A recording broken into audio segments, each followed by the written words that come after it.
Hello friends, welcome to our channel.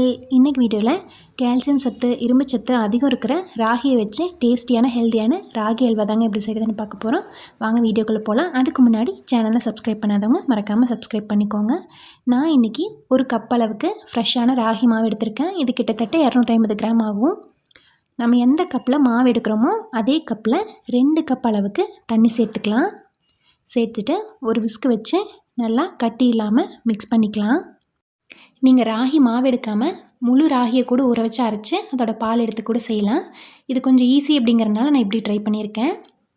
கலந்தாச்சு. இப்போ இது ஒரு மூடி போட்டு 1/4 மணி நேரம் மூடி வச்சிடலாம்.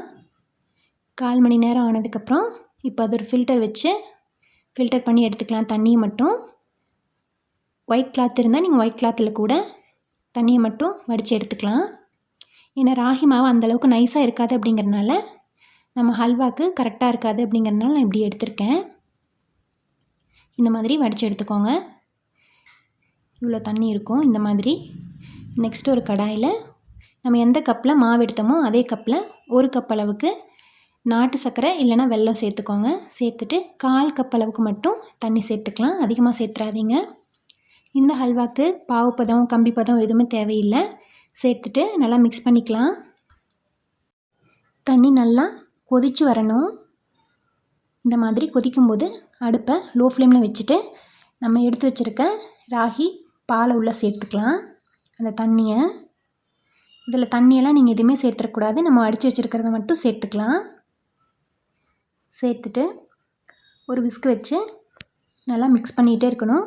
அடுப்பு மீடியம் டு லோ ஃப்ளேமில் வச்சுக்கோங்க. சீக்கிரமாகவே கெட்டியாயிரும். அதனால் கட்டியெல்லாம் எதுவுமே சேராமல் இந்த மாதிரி கைவிடாமல் மிக்ஸ் பண்ணிகிட்டே இருக்கணும். நம்ம ராகி கூழ், ராகி களி இந்த மாதிரி நம்ம குழந்தைங்களுக்கு செஞ்சு கொடுக்கும்போது சாப்பிட மாட்டாங்க. அதனால் இப்படி ட்ரை பண்ணி பாருங்கள். ரொம்பவே டேஸ்ட்டாக இருக்கும். விரும்பி சாப்பிடுவாங்க.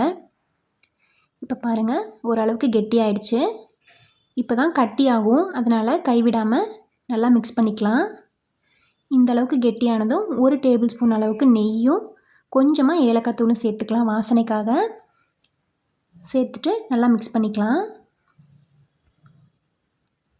அடுப்பை லோ ஃப்ளேம்லேயே வச்சுக்கோங்க.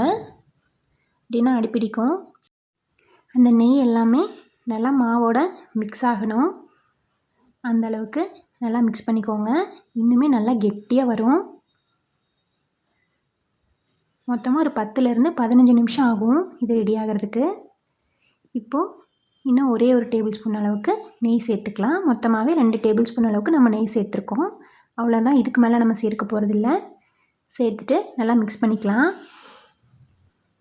கடாயில் ஒட்டாமல் வரணும். அந்தளவுக்கு நம்ம மிக்ஸ் பண்ணிகிட்டே இருக்கணும். பாருங்கள், இப்போ அடுப்பை ஆஃப் பண்ணிடலாம். ஒரு பவுலில் நெய்யை தடவி அதுக்கு மாற்றிடலாம். இது நீங்கள் பீஸ் போட்டு சாப்பிட்றனாலும் சாப்பிட்லாம், இல்லை அப்படியே ஸ்பூன் போட்டு எடுத்து சாப்பிட்றனாலும் சாப்பிட்லாம். சேர்த்துட்டு உங்களுக்கு பிடிச்ச நட்ஸை வச்சு டெக்கரேட் பண்ணி குழந்தைங்களுக்கு சர்வ் பண்ணுங்கள். இந்த மாதிரி நிறைய வீடியோஸ்க்கு சேனலை சப்ஸ்கிரைப் பண்ண மறந்துடாதீங்க. தேங்க்யூ ஃபார் வாட்சிங்.